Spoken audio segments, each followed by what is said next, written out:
Makaba kaniluma kanapuro kullu sadang waka tokko amen.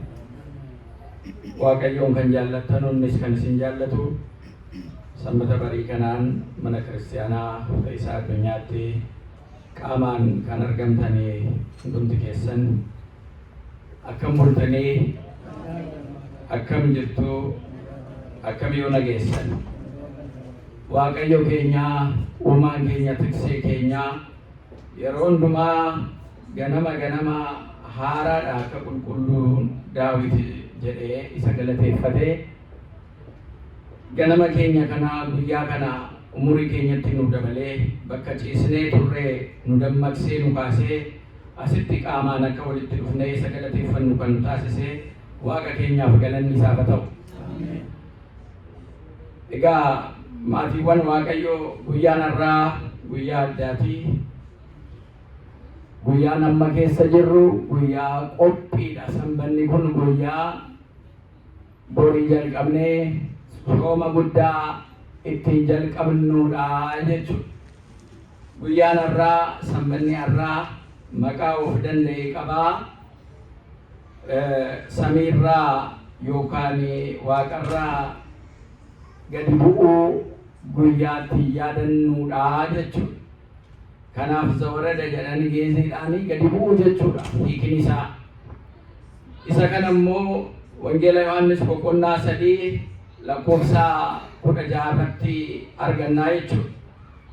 Wangeela Yohaannis boqonnaa 3 lakkoofsa 16 irratti waa'ee Gooftaa keenyaa Fayyisaa keenyaa Yesuus Kiristoos samiirraa gadi bu'uusaa arginaa jechuudha. Sanbanni kun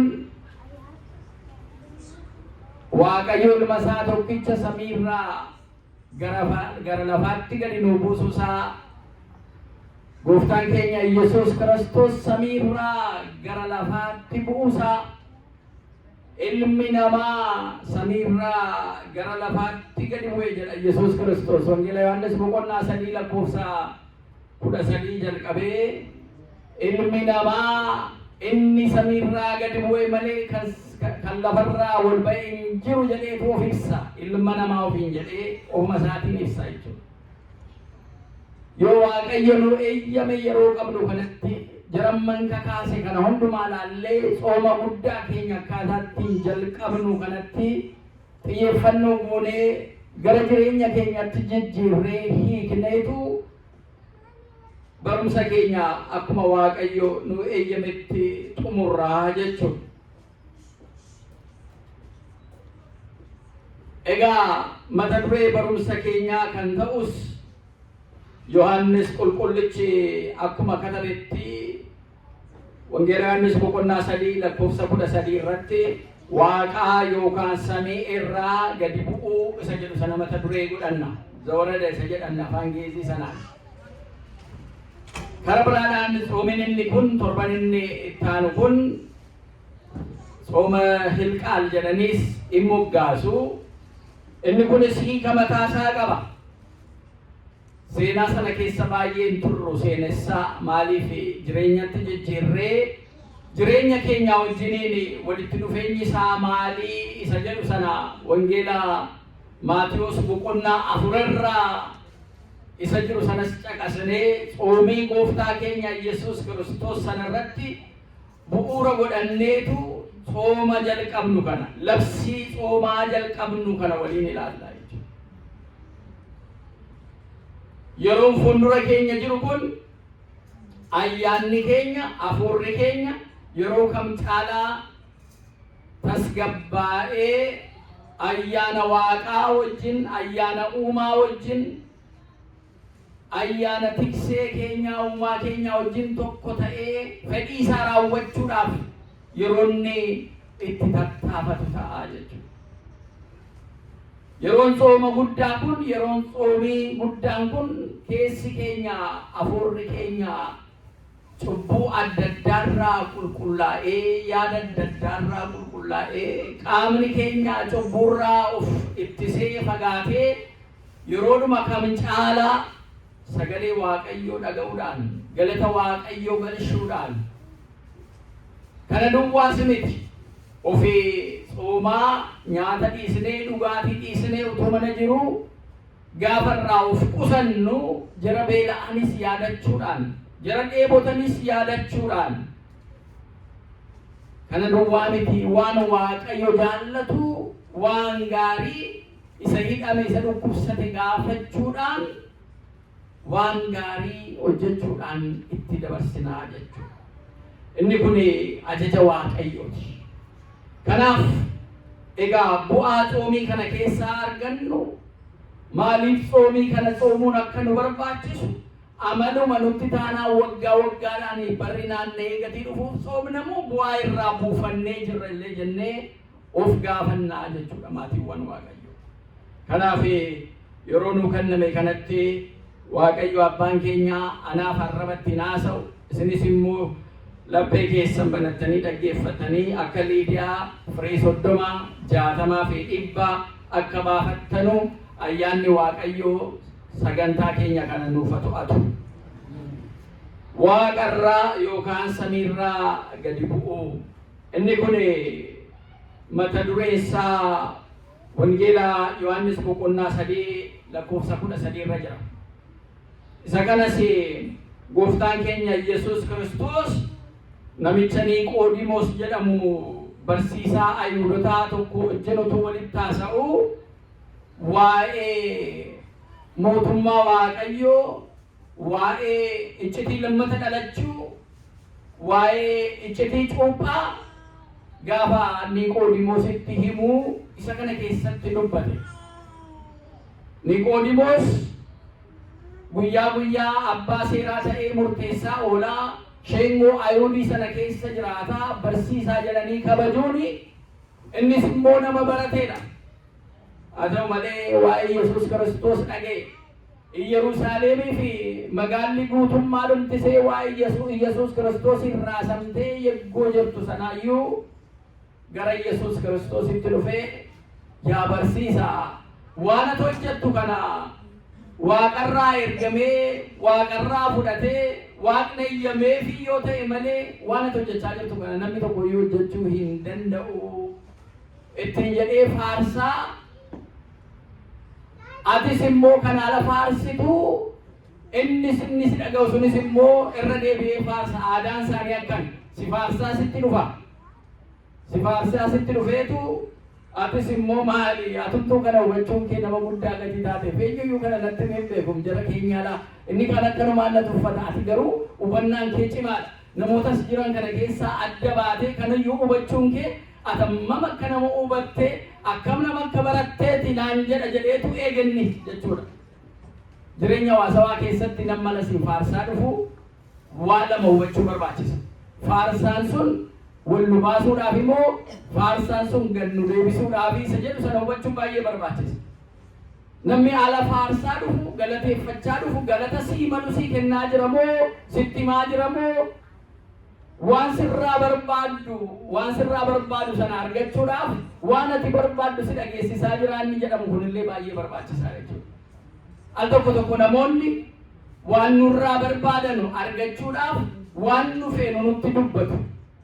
Eega qalbii keenya to'atanii booda ilaalcha keenya to'atanii booda waan barbaadan sana dhimma itti ba'u jechuudha. Isa kanaan goyyomsa gannata keessatti heewaanii sana qaqqabe diiyaabiloosii irraa hin yaadanna jechuudha. Qaama ishee faarsee, bareedina ishee faarsee, jireenya ishee faarseetu achi booda ati koo mootii samii mootii lafaatiimi mootittii samii mootittii lafaatiimi ittiin jedhe. Ammaaf illee isa lafaan arganne isa lafaallee sirriidha isa samii sana garuu hin arganne jennaan maaltu si dhowwe wanta jira moo maa inni ittiin jennaan. Egaa waan hundinuu eeyyameera garuu muka kanaan nyaatinaa nuun jedhe yoo isa nyaattanii induutu nuun jedhee jennaan kanaan qaawwaa kanaan galeetu iccitii isee keessa jiruu fi waaqaaf isee gidduu jira sana butatee iccitii sana fudhateetu iyyuu utuu nyaatte induutu akka isaa waaqa taataa ittiin jedheetti itti himee goyyomsee fuullisees fedhiinsees waan dhageesse gurra keessa gale sana ijaan arguu barbaaddeetu muka sana kuttee nyaattee Addaamiinis nyaatee waaqa ta'u miti. Bakka waaqni deddeebi'ee jira gaafatu sanarraa gara lafaatti gadi bu'anii jechuudha. Waan argatan miti isa argatanii sanayyuu dhabanii jechuudha. Kanaaf yeroo baay'ee addunyaa kana keessatti jireenya keenyaan ala namni nu faarsu, ala namni maqaa keenya kaasu, faarsee dhiisa moo waan nurraa barbaadaa isa jedhu sana. Iccitii keenya nurraa barbaadaa, cimina keenya bakka cimina keenya sana nurraa barbaadaa. Cimina keenya sana immoo yoo argate isaan immoo deebisee akkaataa ittiin laafnu, akkaataa ittiin gaddeebinu barbaadaa. Gatii kanaatiif iccitii keenya akka iccitiitti qabachuun baay'ee barbaachisaa. Yoo faarsaa dhufellee egaa gurraan dhageessan anaasa'in hin jettanu mirga haasa'uu qaba namichi haasa'eera. Tole egaa ta'u jettaniituma akka nama keenyaa mataadhuma raastaniidhuma dhiistaniiti isattaan immoo xiinxaltanii qorattanii ilaaluun baay'ee barbaachisaadha. Kana ilaaluun nu barbaachisa. Iyyasuus Kiristoos kana nu barsiisa. Ati waaqa biraa ergamtee waaqni si ibsee waaqni si eeyyamee kana hojjetta malee eenyuyyuu fooniin ka'ee kana hojjetu ittiin jennaan namni lammata cuubamu malee mootummaa waaqayyoo galuu lammata dhalatu malee galuu hin danda'u ittiin jedhee itti hime. Isanni beeku sanarra dachaa meeqaan itti aanseetitti dubbate jechuudha. Yogguu kana barsiisaa dhumti kun iyyuu maali yaada kanaa eessaa dhufa? Lammata dhalattanaan jedha namni egaa dulloome eega lafa guure booda deebi'ee godaannisaa haadha isaatti deebi'eetu lammata dhalachuuf jira. Barsiisni kun eessaa kan dhufeera jedheetu barsiisumtuun mataan isaa raasamee jechuudha. Achi yogguu akkamitti namni lammata dhalataa gadameessa haadha isaa keessatti bulee lammata immoo dhalataa jedheetu safuuriitti himaa jechuudha. Yaada foonii sana yaadee jechuudha. Gooftaan keenya Yesuus Kiristoos garuu yaa barsiisaati barsiisaa taatee kanan beektu barsiisaa Yihuudootaa jedhamta kan akkamitti wallaalte. Garuu yoo Waaqayyo si ibse malee kun hin ta'u namni bishaanii fi hafuura Waaqayyoo irraa dhalachuu dhabaannaan mootummaa samii galuu hin danda'u ittiin jedheetu bu'uura isaa kana itti jechuudha. Kan bu'uura amantaa kiristaanaati jechuudha. Amantaa kiristaanaa keessa namni tokko cuubamee maqaa Abbaa Ilma Hafuura Qulqulluutiin cuubameetu mootummaa Waaqayyoo lammata dhalachuusa jedhamu kana ulaagala kana gootaa jechuudha. Namoonni tokko isa kana irratti gaaffii kaasuu yeroo biraatti deebine. Isa kana irratti gaaffii kana keessatti Yesuus Kiristoos ilmi namaa isa samiirraa gadi bu'e malee kan samiitti wal ba'e hin jiru ittiin jedhe ilma namaa ofiin jedheetu of waame jechuudha. Egaa yogguu tsooma kana jalqabnu guyyaan har'aa Yesuus Kiristoos samiirraa gadi bu'ee nama ta'uusaa sana yaadanna jechuudha. Inni samiirraa nu barbaachuu gadi bu'ee nu immoo amma tsoomaan gara isaatti wal ka'uudhaaf jirra jechuudha. Maatiiwwan Waaqayyoo. Inni samiirraa teessoo isaarraa gadi nuu bu'e nu barbaachuudhaaf nu immoo fedhii foon keenyaa to'annee tsooma kanaan gara Waaqayyootti fedhii Waaqayyoo jechuutti wal ka'anaa jechuudha. Inni teessoo Abbaaf Hafuura Qulqulluu wajjin qulqulluu jedhamee galateeffatamu teessoo samii isaa sana dhiisee gara namaatti nama barbaachuudhaaf jaalala namaatiin qabamee gaafanni gadi bu'u nu immoo lafa kanarraa foon isa lafa kanaa amma akka kanatti hin bareennee ittiin miidhagnee uffannee nyaannee bareennee of eegnee ittiin jiraannu kun dhumarratti biyyoon gara biyyootti deemuusaa foon kun gara biyyootti deemuusaa hin hafu. Hafuurri keenya lubbuun keenya ayyaanni keenya gara isa uumeetti gara Waaqayyootti wal ba'uunsaa hin oolu. Kanaaf yaa foon koo lubbuu kootiif bitame jennee lubbuu keenya abbichisiifannee foon keenya kun hojii hafuurawaa akka inni dammaqee hojjetu gooneetu gara Waaqaatti ayyaanni keenya wal akka ka'u Waaqa hojii fedhii isaa akka inni hojjetu yeroo ittiin fedhii keenyatti agarsiisnudha jechuudha. Inni kun soomii guddaa kun amala gatii ta'eef labsii gatii ta'ee duwwaadhaaf soomnaa miti. Gooftaan keenya Iyesuus Kiristoos wangeela Maatewos boqonnaa 4 irratti akka caqasamee jirutti eega Yohaannis harka isaatiin Yordaanositti eega cuubee booda Gooftaan keenya Iyesuus Kiristoos utuun ooliin utuun buliin guyyaadhuma sana gammoojjiitti seexanaan qoramuudhaaf gara gammoojjiitti ba'ee jedha. Wangeela Maatewos boqonnaa 4 lakkoofsa 1, wangeela Maarqos boqonnaa 1 lakkoofsa 12-13, akkasumas wangeela Luuqaas boqonnaa 4 lakkoofsa 1 irratti jechuudha. Eega cuubamee booda Iyesuus Kiristoosin cuubamuun barbaachisee miti. Nu ala cuubamu Kiristinnaa kana. Iyesuus Kiristoos ala cuubamu Kiristinnaa ta'uudhaaf miti. Nu iyyuu isaan waamamne jechuudha.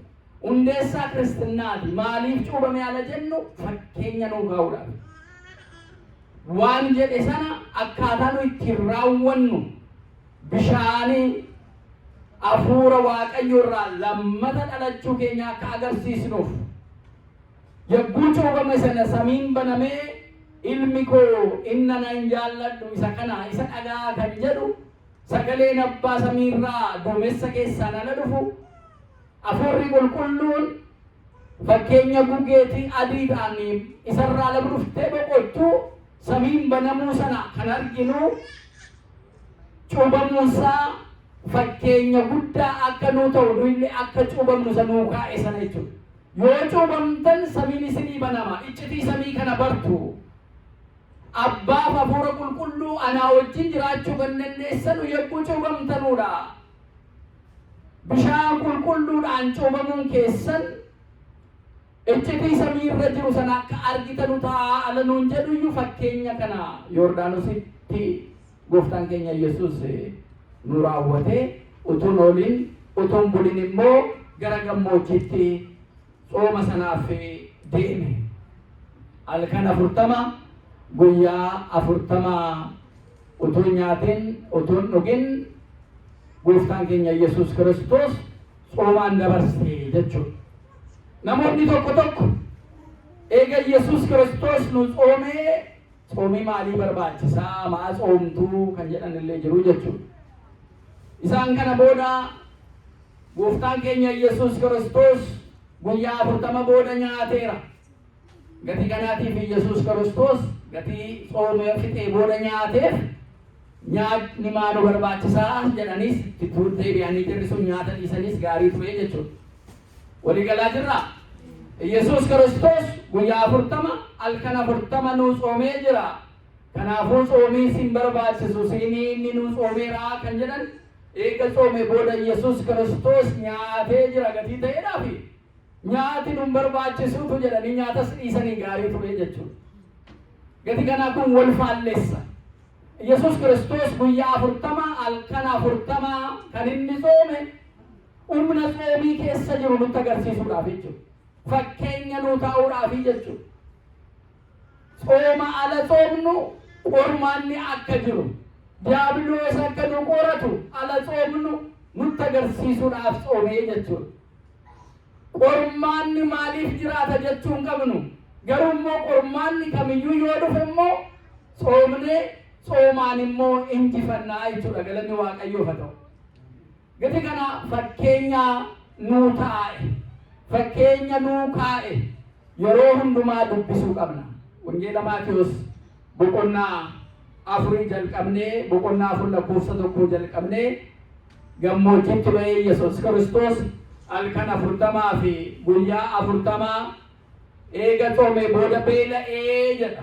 Beela'e nama miti foon uffatee jira.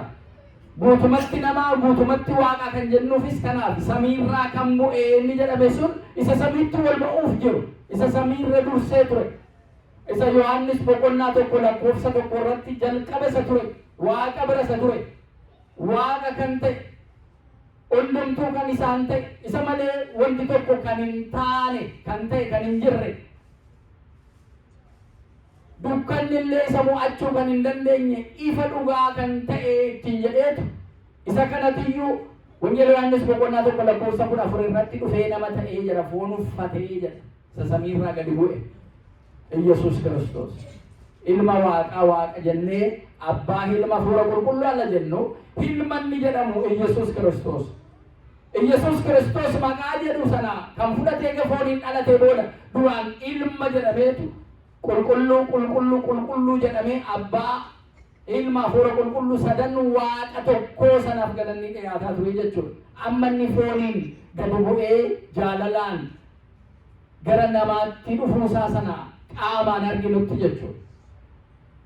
Egaa isa kana eegalaallee booda qormaanni itti dhufe, qormaanni jira jechuudha. Yeroo xooma kana jabeessinee kadhachuu nu barbaachisa. Jabeessinee Waaqatti cimsinee we need to pray. Pray jedhu kana wardi isaa yookaan jecha isaa kana tsalooti isa jedhamu sana afaan Oromootiin akkamitti akka hiikan nun beeku amma wanaa barbaadaan jira. Tsalootiin maal jettanii deebista? Maa jechuudha tsaloota jechuudha? Limminaas. Ilaa prayer isa jedhu kana maal jenna? Maal jettanii? Prayer. Waan baay'ee of keessaa qaba prayer jechuudha. Galateeffannaan isa achi keessa jira. Kadhannaa duwwaa miti. Kadhannaa yoo jenne limminaa isa jedhu sanatti dhufa. Gati kana dhaloota isa jennu kana keessa immoo galateeffannaan jira, kadhannaan achi keessatti jira, himachuun jira, waan barbaadde itti himachuun jira. Prayer, let's pray gaafa jennu kaanee akadhannu jennaan garuu kaanee akadhannu galateeffannuunis achi keessa jira. Jechuudha. Jarri wardii kanarratti keessumaa afaan irratti hojjettan egaa isa kanarratti xiinxalamee gadi fageenyaan ilaalamee deebisuun baay'ee barbaachisaadha. Egaa yeroo tsalootii godhannoo yookaan yeroo kadhannaa godhannoo kanatti qormaanni baay'een nutti dhufa jechuudha. Qormaanni baay'een dhufa. Ala garaan keenya beela'uu qormaanni baay'een nutti dhufa jechuudha. Ganama kaatanii amma xoomii keessan jira, buna ganamaa kana sinatti ta'aafuu, cireen ganamaa kunis qorsiin ganamaa kunis sinatti ta'aafuu jettanii ala manaa baatan sa'aatiin bare sanatti amuummannaati isinitti dhufa. Amuummannaa sanarraa jalqaba. Maal akkam gootee guyyaa kana amma sa'aatii sanaatti turuu dandeessa? Hojii irrattis efficiensiin kee gadi bu'aa hojjechuu hin dandeessu, amuummachaa ooltaasiin jedha. Inni kaan immoo afurri keeyyuu afaan bule kun afurri bule kun gaarii miti. Nama wajjin hojjetturraa afurri amaan afaan keetiyyuu ba'uu danda'a siin jedhee karaatiin si qorata jechuudha. Akkam gooteetu addunyaa keessa jirru kana keessatti xooma keenya isa labsiidhaan himamee jiru hundumtuu beeku kana akkaataa Waaqayyo barbaadu sanaa fi jireenya hawaasawaa keessa addaan utuutti walitti si jalaan bu'iin gaggeeffachuu dandeessa. Qormaata achi keessa jiru immoo akkamitti injifattee irra ba'uu dandeessa. Namni keessi isaa ala irratee beela'u sammuu isaa yaaduu dhaabbisa. Maaliif sammuu isaa yaaduu dhaabbisaa? Waa'ee beeluu sana deebii barbaada gati ta'e. Beeluftee jirtanii deddeebisee sammuu keetti sitti hima. Gati kana waan biraa dhiistee waan nyaattu sana barbaaddaa jechuudha. Waan nyaattu sana yogguu barbaaddu yaada qabdu sana si jalaa akka duumessaa si jalaa deema. Maaliif gaaffiin garaa kee keessa jiru inni jalqabaa deebi'uu fi gatii qabuudhaaf jechuudha. Yeroo xoomii keenya kana lagachuudhaaf ala qophoofnu, xoomuudhaaf ala qophoofnu addunyaa kana irratti namoota waan nyaatan dhabanii beela'aa jiran yaadachuun baay'ee barbaachisaadha. Nama tokko torban darbe keessa nama tokko argee piroojeektii biyyaa keessatti hojjennaa gaafa Afrikaa kana keessatti hojjennaa naan jedhee maal hojjettuun jedheen nama sana. Ijoollee nyaata ga'aa argachuu dadhabanii qaamni isaanii miidhamee akkaataa ittiin waan hundaa waan barbaachisaa ijoollee kanaaf ta'e argatanii nyaatanii dadhamatanii qaamni isaanii deebi'u hojjennaa jedha. akkamitti ilaaltareen jedheen waanuma ajaa'ibaa ijoolleen lafeetti baate ijoolleen qaamni isaanii waan nyaatan dhabeen waan dhugan dhabanii dhibamanii waraanaan qe'ee buqqa'uudhaan sababa adda addaatiin Afrikaa keessatti bakka adda addaa umurii isaanii gadi guddina jaraa malu guddachuu dadhaban akka jarri nyaata sanaa al tokkichaa yoo kennameef nyaati sun qaamni isaanii dafee gatii ka'uudhaaf miidhamuu danda'u akkaataa ittiin meeshar godhamee lakkaamaa kennamuuf sana kenninaafi yegguu kana waan ajaa'ibaa argina qaamni isaanii dafee deebi'ee sammuun isaanii dafee deebi'ee ijoolleen dammaqxee isa of sochoosu asii achi jettee taphachuu dadhabde sanallee deebitee akka ijoollee tala seen burraaqqee taphattu akka nama aaraa uumamanii gammanna nuumtiyyuu jara ala arginu amma akkaataa kanaanii nama tokkoof isa keenyu sana ijoollee lama sadiidhaaf yoo irre yeroon jarritti dhandhamatanii keessaa ka'an sun torban tokkotti nama tokkoof yoo ta'e nama sadiidhaa yoo irre torban sadiitti yoo dhandhamatanu ta'e akkuma kanaan lubbuu isaanii toruudhaaf iyyuu hojjennaanaan jedhe itti gammaddaan jedhee maal lubaa gammachuu kana caale maal jira du'arraa deebisaa jirra nyaata dhabanii qaamni isaanii waan jaraa barbaachisu dhabanii jara du'uuf deeman kana fayyisuu caalaa maaltu nama gammachiisaa jedhe dhugaadha.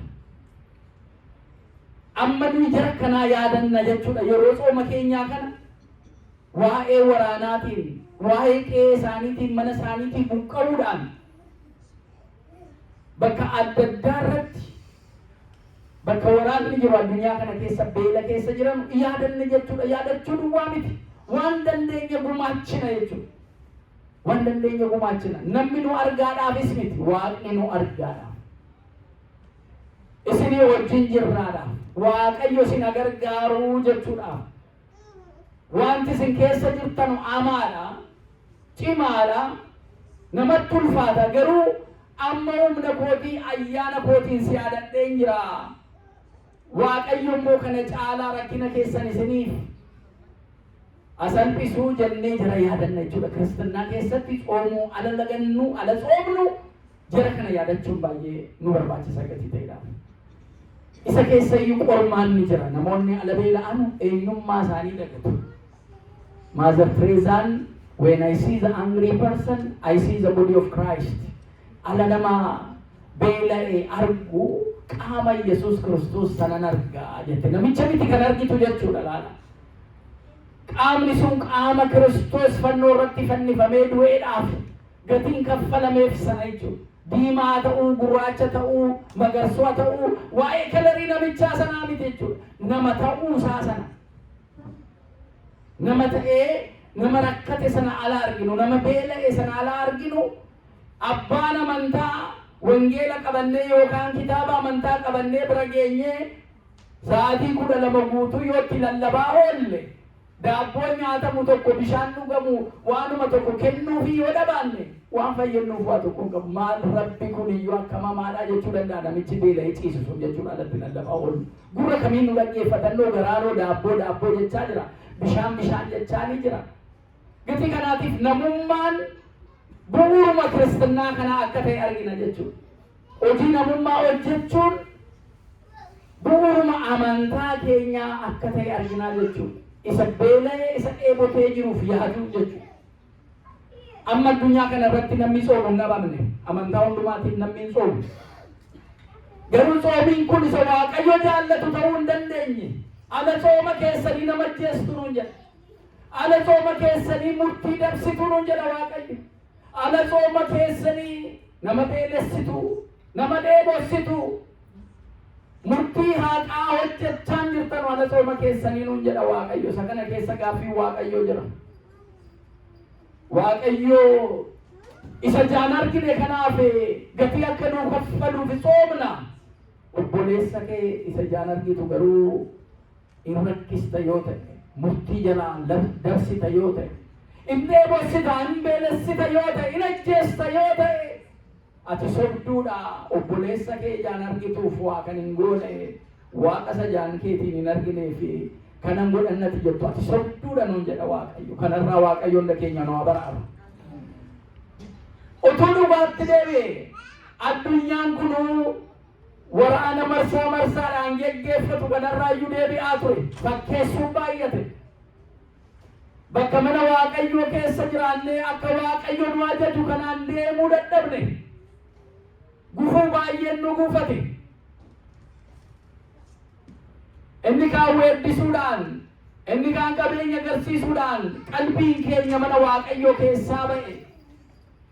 Eega jarri fooniin deddeebi'anu qabeenya manaa horatanii, aangoo manaa argatanii, digirii maastarsi PhD ammanaa eega argatanii, ani mana Waaqayyoo keessa taa'ee maaliifin iyyoo maa jedhee tokko mana Waaqayyoo dhiisee kan deemu jedhu. Waan argatu, waan fooniin argatu sana bu'uura godhatee waan hafuurawwan waan dhiisee kan deemu meeqa jira. Hin gowwoominaa nuun jedha. Jarri cubbuudhaan galii sassaaban, jarri cubbuudhaan hojii Waaqayyoon hojjenne hin jaallanne hojjetanii sooromanii qabeenya horatan, beekumsa horatan hundumtuu jara kana argitee lapheen kee na'ee amboodatti nafee maaliifin kanan goone hin arganne jettee keessi kee hin gaabbinii. Jarri kun akka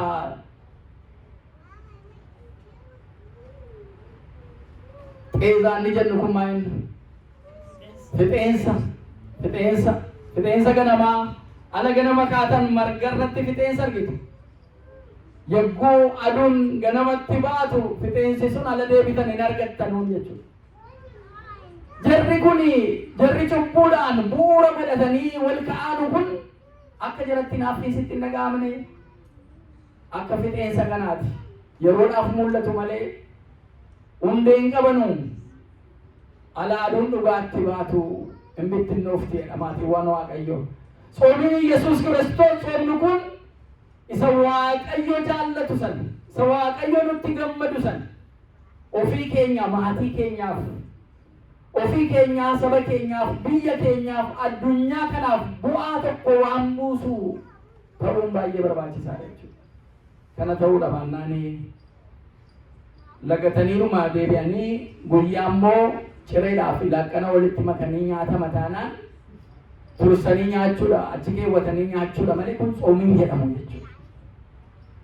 Gooftaan keenya Yesuus Kiristoos eega bu'ee booda qormaan inni tokko seexanni dhufee dhagaa achi jiru sana kaasee dhagaa kana mee yaa Yesuus Kiristoos atis beeloftee jirta guyyaa amma kanaatu hin nyaatin, anis beela'een jira moo waan gochuu dandeessa mee dhagaa kana mee gara daabbootti nu jijjiiriti mee nyaanna waliin nyaannaatti jedheen jechuudha. Qormaata ofiifis isaafis waan yaade fakkeesseetti jechuudha diiyaabiloos Yesuus Kiristoosiin. Maannoo Yesuus Kiristoosiin jalqabuma diiyaabiloos isa bira maa dhaabbatee akkan jedhu. Innoo Yesuus Kiristoosiidha amma eega qoratame isumayyuu seexana kana maa balleessuu dhiisee akkan jedhu. Iyyoobii ilma Waaqayyoo nama Waaqayyoo seera Waaqayyoo eeguudhaan ala jiraatu. Ergamoonni Waaqayyoo hundumtuu bakka oolanii dhufanii Waaqaaf gabaasa dhiyeessuu turanii jedha kitaaba Iyyoob sana keessatti. Iyyoob nama qulqulluu ture. Ergamoonni dhufaniitu abaluun argiteetta ala jedhamu odeeffannoo dhiyeessu akka nama agalutti waan barreeffameera sun. Ergamaan keenya inni nu eegu Waaqayyo inni nu ramade sun oolmaa keenya tokkoon galmeessa. Dura kana dhageenyu akkamitti oolmaan namaa wanti hundumtuu galmeeffamaa jenneetu rakkannaa turre. Amma jarri sooressa addunyaa keessa amma yeroo ammaa kana faayila namicha ta'e amma baasamee faayila nama tokkoo keessatti dookumentii miliyoona 3 argamee jedhameetu amma addunyaarraa samaa jiran dhageessu. Ameerikaan hin hafne, Ingiliiziin hin hafne, biyya Arabaa hin hafne, biyyuma keenya iyyuutu nafi faayilii nama tokkoo miliyoona 3 kooppii maal akkamitti qabate namni kun ilaala. isa kana yogguu ta'u bilbilli nu ittiin haasofnu kunillee IP addreesii mataasaa qaba. Waan hojjennu hundumaa yoo barbaachisaa ta'e mirga namummaa eegsisuudhaaf iyyuu piraayiveesii namaa eegsisuudhaaf callisama malee yoo shakkamtanii waa tokko keessa galtanii karaa mana murtiitiin mirgi sharkamuu sun isinirra jiraatee karaa bilbila kanaatiin waa hojjettanii badii hawaasa irratti badii biyya irratti gaggeessitu jedhamtanii shakkatamtan bilbilli keessan kun isan mawwanaa jalqabaa kaastanii amma mawwanaa taasoftanillee eenyu wajjin akka bilbiltanillee baasee haasa'uu danda'a.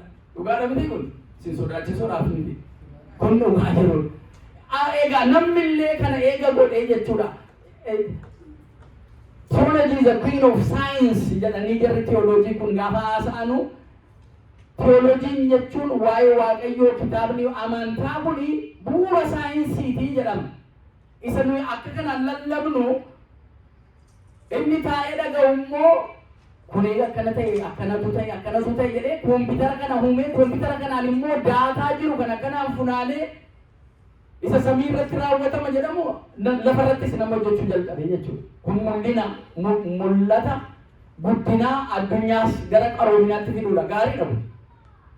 Haa ta'u immoo Waaqayyo Abrahaam nama saasa gaarii Iyyoobii sanaa akkaataa inni tolu ergamoonni dhufanii itti himuu turani. Iyyoobiin argitaniittu jedhee Waaqayyo inni maal ta'a ijoollee kenniteefi qabeenya kenniteefi ijoollee isaatiin qabeenya isaatiin nagaa isaatiin akka barbaade bahee jiraata maal ta'a jennaan lakki Iyyoobiin hin beektanu isinii utuu ijoollee isaa iyyuu hin jiraanne utuu qabeenyi isaa kun bade inni Waaqayyo anatti amanuun dhiisuu jedheen sitti fakkaate malee Waaqayyo akkana miti namichi nuyi sin beeknaa utuu qoratteen iyyuu akkanan ta'uu amantaan nama dhumaattiin cimuutti hin jedhe. Egaa kanammoo taanaan lubbuu isaa irratti waa tokko hin godhinaa malee qorumsa waan barbaadan itti fidaa jedhanii Waaqayyo eeyyama jechuudha seexanaaf. Ilaala. Maaliif hin balleessine yaa Waaqayyo ati isuma yeroo hundumaa dhufee nu qoratu seexana kana maaluu hin balleessine akkan jenne namoonni tokko filoosofaroonni tokko waaqumtu jiraachuudhaaf seexanni jiraachuun barbaachisaadha kan jedhanii dogongora yaadanu jiru. Kana miti.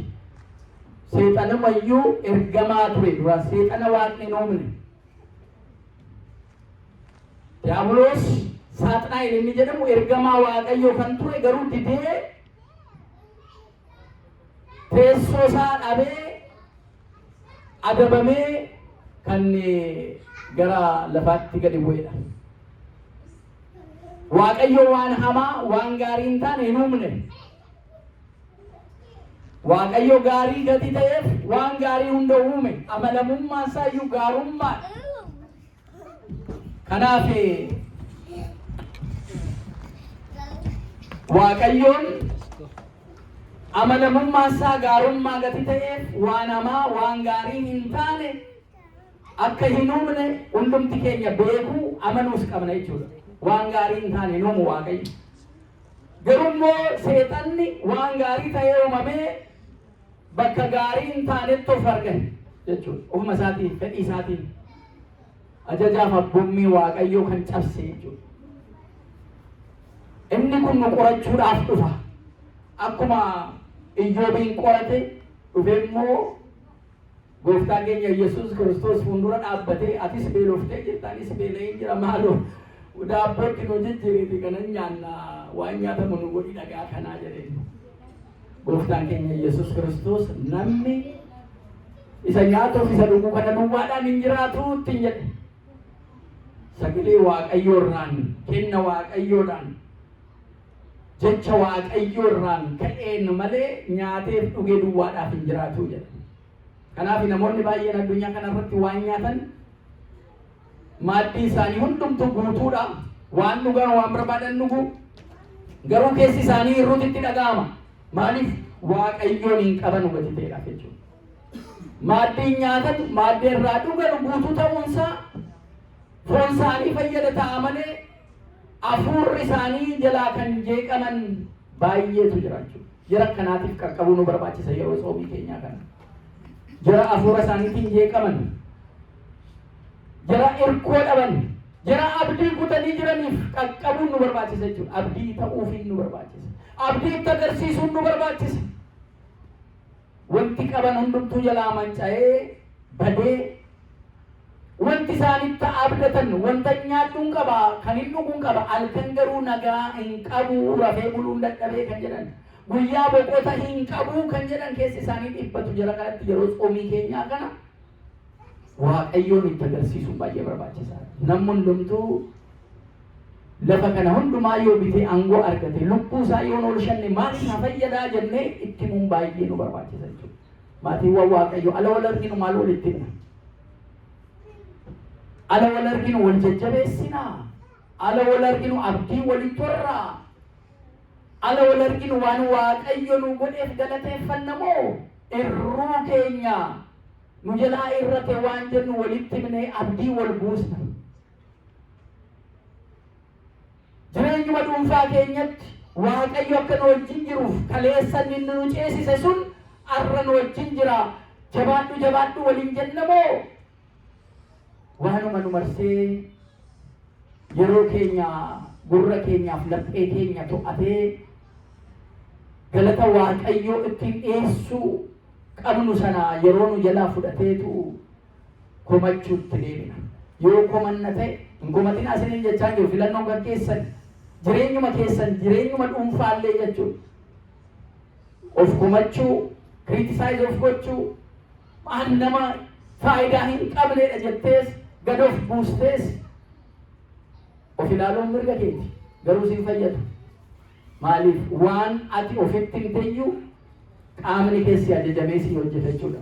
Annama faayidaan buusne lafa hin jettu oluma sana jalqabdee waan hojjedhala jettu maal si fayyadaa jedha. Too faayidaan qabdu maal si fayyadaa siin jedhee si hidha jechuudha. Si laaffisaa jechuudha. Ati kana yaaltee siin taane kana yaaltee siin taane maal ati nama akkamiiti yoomiyyuu ati saksasiin argattu bakka yaaddeen geessu ala keessi kee jedhee yaadee afaaniin baastee gurra kee dhageessistee ofitti himtu atumtu yeroo sanaa jalqabee waan hojjedhala jettu maal faayidaa qaba sadarbe kana yaaddee hin taane kana hoo yaaddee hin taane maal si godha ree siin jedhee qaamnumti kee kunillee akka hidhamee taa'u si godhaa jechuudha. Namoota akkana hidhamanii jiran hiikuu nu barbaachisa. Hiikaa jira akkana yaadanii jiranu waaqayyo si wajjin jira. Yoo duutellee mana owwaala galte akka Alaazaar si kaasuu danda'aa jennee abdii turuu qabna jechuudha. Namni gatiinuma qaamaan deddeebi'uudhaaf lubbuu keessa jira jennee jiraataadha jechuu hin dandeenyu. Reeffa deemu ta'ee kan jiru meeqa jira yaadii keessa jiru turuma deemu waan isa fuuldura jirutti illee kibbee kan walitti dha'u meeqa jira. Gufatee kan kufu meeqa jira yaadi isa keessa jiru qaamuma calluma deema malee yaadaan achi jiru of keessa jiru namichi. Isa kanaa gargaaruu nu barbaachisa jechuudha. Yeroo xooma keenya kana wal gargaaruu wal bira dhaabbachuu jara hafuuramwaadhaan laafanii jiran ullee kana gargaaruu nu barbaachisa. Jarri beela'an gooftaan keenya Yesuus Kiristoos sagalee waaqayyoo irraan kan ga'e namni cimaa deema malee nyaateef dhugee duwwaadhaan mitii jedhe. Nyaatiif dhugaatiin nyaattee dhugdee afaaniin galee iddaarii yookaan immoo karaa ba'a qaama keenya waan barbaadu keessaa fudhateetu sakaan hin baasa hin ba'a. Qaamni keessun immoo amma argadhe jettee callisteen teessu sa'aatiidhuma kenname sanaan nyaachuu barbaadde jechuudha. Kana fuurawwaa jireenya fuurawwaa keenya yeroo xoomii keenyaa kana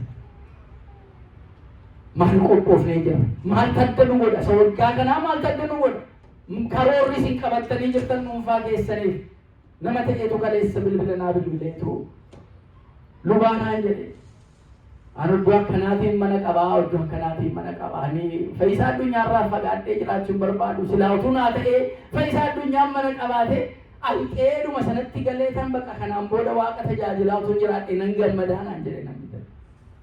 Kana waaqayyotti mul'ise jechuudha. Garuu kana duwwaa miti. Fedhii hafuurawwaa karoora hafuurawwaa adda addaa hin baafanna. Eenyu yoo eeyyame? Eenyu yoo eeyyame? Waaqayyo yoo eeyyame jechuudha. Yeroo xooma keenyaa kana akka dhannu walii jaalala walii akka dhannu, nageenya biyyaa walii akka dhannu, addunyaan kun karaatti deemtu utuu iji keenya ilaalu utuu jirru seenaa keessatti inta'u jechuu dadhabuudhaan waraanni hin deemin jechuu dadhabuu keenyaan sodaachuu keenyaan callisuu keenyaan addunyaan gara waraana hamaatti iyyuu deemuu dandeessi. Yoo nuyi hin ta'u jenne karaa danda'amee dhadaraa ammuma barbaade yeroo fudhadhaati dubbii keessan mariidhaanii kaamalee daraa waliin waraanaa jechuudha baannee callisne commission by omission jedhama. Callisuudhaan tole akka jechuutti lakka'amaa jedhama. Saganarraa baay'ee of qusachuu nu barbaachisa jechuudha. Waan nurraa eegamu waan hamaa ta'e waan gaarii hin taane ederaa kun hin fayyadu uummataa fi addunyaa kanaaf hin fayyadu jennee haasa'uu qabna jechuudha. Waraanni addunyaa inni Hirooshimaa Naagasaakii irratti deeme, Jaapaan irratti deeme, waraana addunyaa lammaffaa sana irratti waggaa meeqaaf nama akkachi daameej ta'e hin beekne. Amma immoo yoo waraanni kana caalaa osuma amma dhageenyu kana caalaa iyyuu immoo meeshaa gurguddaa kanaan immoo yoo deeme kana caalaa bittinnaa'uu daameej dhaloota dhufu jenereeshinii dhufuuf kan ta'u deemuu danda'a. Kanarraa Waaqayyo nu eegu. Akka kiristaana tokkootti addunyaa kanaafis kadhachuu nu barbaachisa. Biyya keenyaafis lafatti dhalanne lafaan nurri keenya itti owwaalan lafarraa kaane uummanni keenya maal keessa jira? Gammachuu keessa jira. Namni ajjeefamaa hin jiru, namni hidhamaa hin jiru, namni godaanaa hin jiru. Jara kanaaf kadhachuu waan dandeenyeen bira dhaabbannee gargaaruu nu barbaachisa jechuudha. Nu biyya gaarii jirra. Biyya sakiiru ta'e keessa jirra. Garuu maaltu ni dhibee kan isa kaanii jechuun moo hin dandeenyu jechuudha. Waaqayyo iyyuu sababa qaba jechuudha. Gaafa as nu fidee nu kaa'e sababa qaba jechuudha. As fidee nu kaa'ee bakka dhufne sana uummata keenya daganna taanaan namummaan keenya iyyuu gaaffii keessa gala jechuudha. Xoomiin humti keenya iyyuu gaaffii keessa gala jechuudha. Kanaaf nyaataaf dhugaatii irraa of qusachuu, foon hin nyaatinaa, hanqaaquu hin nyaatinaa, dhugaatii kanarraas of qusadhaa jenneesuma barame waggaa waggaadhaan himuu duwwaatu hin ta'in guddachaa deemuu qabna fuurawwaadhaan jechuudha. Waan hojjennus kaayyoo karooratti hin soomnu. Inni sun akkuma jirutti ta'e amma foon nyaadhaa isanii jechaa hin jiru yeroo soomii kana hanqaaquu kanaa fi hanqaaquu kana nyaachaa isanii jechaa hin jiru. Kun hundumtuu hin soomamaa hin beektu. Aannan inni dhugamuu hin soomamaa hin beektu kan. Isa kana miti kan inni isinitti himaa jiru. Inni kun isuma beektanuudha jechuudha. Samma isaatii qindaaseetti turanii nyaatan inni danda'e, amma isaatii aduu walakkeessattutti inni danda'e, amma galgalaatti. Akkuma dandeetti isaatti isa xoomu sana isa kana dhuunfaa keessaniin qalbii jijjiirrannaadhaan luba keessanii wajjin walitti haasoftanii qalbii jijjiirrannaadhaan inni qoricha fudhatu jira sin keessa. Abaluun hin soomtuu maaliif hin soomtu? Abaluun maaliif hin soomu jedhaniis walamachuun yeroo ammaa kana yeroo soomii kana hin danda'amu jechuudha. Hin jiru hin fayyadamamus jechuudha. Isarraas of qusachuu. Waaqayyo naaf dhiisiftu yeroo soomiiti garuu waanuma na dhibee abaluun akkana goote akkasumaachii muuziqaatti jechuudha gidduu hin jiru jechuudha kunis. Ilaanni kunis hin jiru. Aluma abaluun Waaqayyo naaf dhiisutti abaluun akkana godhee maaloo dhiisi maaloo dara. Kan koyyuu natti ulfaateedha ba'aa kan biraan hin baachisinii namicha sin jiru akka inni sirroofnee fi itti bu'uu hin danda'u amantii keessan hin gashinii koo isa kana irratti koorporeetiin godhuu jettanii haasaa jalaa jijjiirtanii waan isin irratti fokas gootan waan isin ilaallatu irratti illee waan isin fooyyessu irratti illee haasa'uun baay'ee barbaachisaa jechuudha. Maaliif qaawwaa adda addaatiin qorri galuu qaama dhukkubarra akka buusu akkasumas immoo abboonni Waaqayyoo karaa xinnoo fakkaattuun seera isaa cabsuudhaan kan dhuftu immoo lubbuu gaaffii guddaa keessatti galchite jechuudha. Isa kanarraa of akka eeggannuudhaaf hundumti keenya. Egaa maatiiwwan Kiristoos soomiin guddaan kun guyyaan har'aa isa samii irraa bu'ee qormaata Yesuus Kiristoos dhiyaate sadii keessaa isa tokko isa waa'ee soomaa kana nagannaa kanarraan kan ka'edha malee sadiitu jira. Isa kana wangeela Maatewos boqonnaa 4 lakkoofsa 1 irraa jalqabdanii kaastanii dubbisuu dandeessu yeroodhuma jiru qusachuudhaaf jechuudha. Isarraan kan ka'e samiirraa kan bu'e gooftaan keenya Yesuus Kiristoos descension jedhama. Descension gara samiitti ol ba'uunsaa immoo ascension gara samiitti ol ba'uusaa kan gara samiirraa gadi bu'uunsaa Waaqayyo ilma isaa tokkicha jaalala nuu qabuuf akka ergee isa kana hubanna jechuudha. Isa kana jala sararree Kiristinnaa jechuun Waaqayyo ammam akka addunyaa kana jaallate.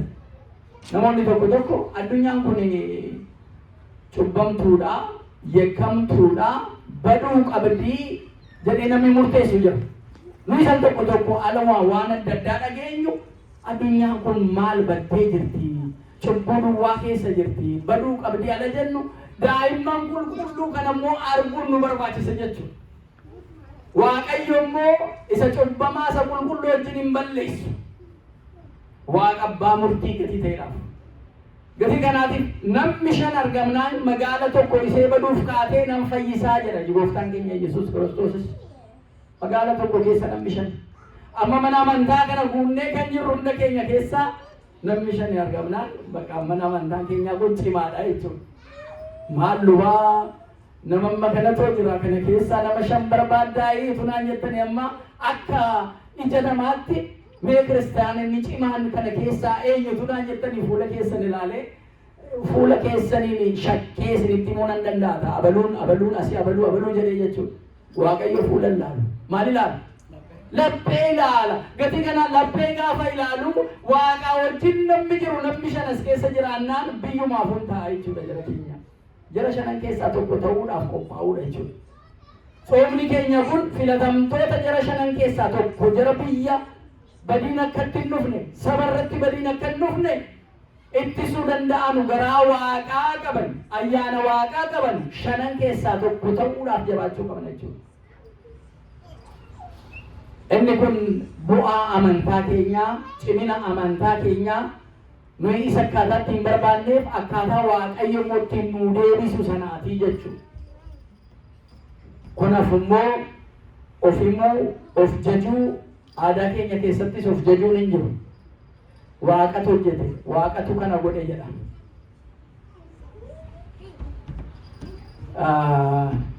Nama ta'e piroofeesarii ta'e Profeesar Asmaroom waa'ee seenaa Oromoo barreessanii namni gaafatan maal seenaa Oromoon seenaa maalii qaba? Lakkoofsa iyyuu hin beeku, seenaa hin beeku, maaliif barreessitaa naan jedhanii jedhe. Yoo lafa hammamii qabda yoo jette hin callisa. Ijoollee hammam qabda yoo jette calliseedhuma deema. Qabeenya hammamii qabda yoo sin jedhes hin callisa. Qabeenyi kan Rabbi jedhe lakkoofsaan nuusitti kun hin beeku. Uummata lakkoofsa illee hin beekne akkamitti seenaa qaba jettaa jedheetu namni na gaafate maaliif yeroo geetti gudda arwaan dhattee barattee yuunivarsiitii guddaa kana dhattee barattee akkamitti yeroo kee gudda naan jedhee. Uummanni keenya maal jedha ijoolleen kan eenyuti? Qabeenyi kan eenyuti jedha? Lafti kan eenyuti jedha? Kanaafi rileeshinii yookaan walitti dhufeenya sabni keenya Waaqa wajjin qabee waan qabnu sun yoo ammamuu qabaanne kan Waaqaati jedhanii buluun kuni ayyaana Waaqayyoo, abboommii Waaqayyoo, seera uumaatiin buluu agarsiisa malee namni kun sabni kun ayyuu ta'uusaa agarsiisa malee akka saba waan beeknetti ilaalamuu hin qabu kana cabse jechuudha namni kun qorannoo isaa sana keessatti. Nu illee ijoollee jara of hin jajnee kanaatii jechuudha. Ijoollee Waaqa ofirratti arguu kanaatii jechuudha. Maatii Waaqa ofirratti argee buluu kanaatii jechuudha. Gatii kanaatiif yeroo sooma keenyaa kana hundumaa hubannee Waaqayyoonis nutti araaramee amma torban inni jalqabame kun sooma Yilqaalis hin jedhu, Imbu'ees hin jedhu, walii soomuunis isa kana keessatti argina. Waa'ee nugusa biyya bulchuu tokko waraana lanna dhaqu biyya afati daangaadhaaf ala waraantu nu immoo sii soomnaa jedhanii sooman jechuudha. Biyya ala waraana keessa galtu uummanni ijoollee isaa kennee daangaa isaa fi biyya isaa fedhii biyya isaa eegsifachuuf ala waraanatti waraanni deemu uummanni immoo isa waraana deeme sanaaf illee kadhachuu hin barbaachisa jechuudha. Feerwaar yookaan biyya ittisuudhaaf daa'ima dubartoota badiirraa ittisuudhaaf biyya balleessuudhaaf isa dhufe walirraa waan qabnuun ittisuun barbaachisaadha. Biyyi yoo jiraate malee amantaan jiraachuu hin danda'u. Biyyi yoo jiraate malee namni achi keessa jiraachuu hin danda'u. Garba ta'uun dhufa, mirga isaa sarbamuun dhufa. Gatii ta'ee akka biyyaatti biyyi ala waraana deemu fedhii biyyaa sana, fedhii uummataa sana eegsifachuudhaaf diinatti dhufe ofirraa ittisuudhaaf ala deemullee jara deeman sanaaf kadhachuu akka barbaachisuuf isa kuma nugusichaaf soomeyyii qaal jedhanii isuma kana nu sii coomnaa hirannee cubboo settiin ta'u nu ittisiisattiin jedhan sana yaadannaa jechuudha. Inni kunis as keessatti jira. Inni duraa kun gadi bu'uu isaatii achi torban dhufu qulqulleettiidha. Achi kaasee mukuraaf jedhanii achi matsaabuudha. Egaa walakkeessee tulluu ejersaatii Dabra Zayit isa jennu achi kaasee tajaajila amanamaa isa sana yaadannaa. Niqoodimoos jennee Hoosaa'inaa jennee isa boodammoo du'aa ka'umsa gooftaa keenyaa kan itti kabajnu torbanoonni hundumtuu maqaa isa kana qabu tokko tokkoon jechuudha. Egaa isa kana keessatti seenaa mataasaa danda'e, barumsa mataasaa danda'e tokko tokkoon qaba. Adaraa kan isiniin jennu yeroo tsooma keenyaa kana yoo dandeessan kitaaba qulqulluu dubbisuurraa akka boodatti hin jenne kitaaba qulqulluu dubbisuun nu barbaachisa. Kadhannaa cimsuu nu barbaachisa. Galateeffannaa cimsuun nu barbaachisa. Kadhachuu nu barbaachisa. Inni kun gaaffii akka dhuunfaatti qabnuuf isa ta'u, gaaffii akka walootti qabnuuf isa ta'u, gaaffii akka maatiitti illee qabdanuuf illee jechuudha. Akka maatiitti illee qabdan dhuunfaa keessaniin illee waaqni akkasinii deebisu kan barbaadanu illee yeroon kun yeroo waaqa fuulduree galateeffannaatti cimsinee dhaabbannuudha. Foon keenya to'annee hafuurri keenya jireenya waaqayyoon fedhuudhaan akka cimtu kan taasisnuudhaati. Yeroon tsooma keenyaa kun jaalala kan itti cimsannu, tokkummaa keenya kan itti cimsannu, nageenya biyya keenyaa, nageenya Ameerikaanii keessa jiru kana addunyaa kanaaf illee nagaa itti kadhannu, tokko tokkoon keenya nagaa waliin akka jiraannu kan walii kadhannuudha. Yeroon keenya kun manni kiristaanaa fayyisa addunyaa rakkina hanqina qabnu keessa akka baanu kan walii kadhannuudha jechuudha. Rakkina hanqina qabnu kana yaa Waaqayyo nuu laali, yaa Waaqayyo nuu argi. Waggaa tokko miti, waggaa lama miti, sadii miti, amma waggaa 5 fixnee 6 fixnee 7ffaatti deemaa jirra. 2019 irraa kaasnee 7ffaatti deemaa jirra. Ati nu gargaari. Situ walitti nu qabe, kaayyoodhaaf walitti nu qabde. Ati jalqabde akka hin bittinnoofne, akka hin banne kan nu gargaaree asiin nu ga'e si'i. Ammas immoo fuuldura keenyaa irruu mana qulqullummaa keessa jiru luba dhabnee rakkachuu keenya. Tajaajilaa dhabnee rakkachuu keenya ati nu argi yaa Waaqayyo. Ati nu deebisi jennee waaqatti simachuun baay'ee barbaachisaadha. Faarfattoonni kutaa faarfannaa keessa jirtan, kutaan ijoollee keenyaa hirrina arginu akkuma sabaatti walitti dhufnee akkaataa waliin deemnu kan akkaataa hirrina keenya Waaqayyotti nu gurutee cimnee jabaannu. Egaa Waaqayyo ayyaana isaa nurra bulshee kan nuyi karoorfanne caalaa Waaqayyo immoo karaa beekuun hirruu keenya Waaqayyotti nuuf fagootu. Hunda kan danda'u gaaffii keenya nu deebisee yeroon tsooma keenyaa kun yeroo gammachuu waaqa yeroo kam caalaa itti dhufnee ittiin galateeffannu nu haa taasisu. Kan samiirraa bu'ee isatu wal ba'ee innis ilma waaqaa waaqa kan ta'e Yesuus Kiristoosidha. Nagaan isaa hunda keenya wajjin haa ta'u.